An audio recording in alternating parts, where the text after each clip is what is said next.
بسم اللہ الرحمن الرحیم۔ سورۃ الاعلیٰ مکی ہے۔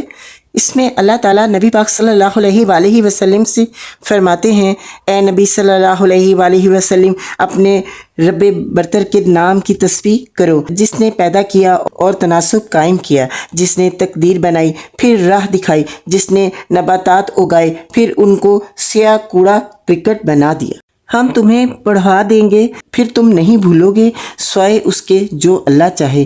وہ ظاہر کو بھی جانتا ہے اور جو کچھ پوشیدہ ہے اس کو بھی، اور ہم تمہیں آسان طریقے کی سہولت دیتے ہیں، لہٰذا تم نصیحت کرو اگر نصیحت نافع ہو۔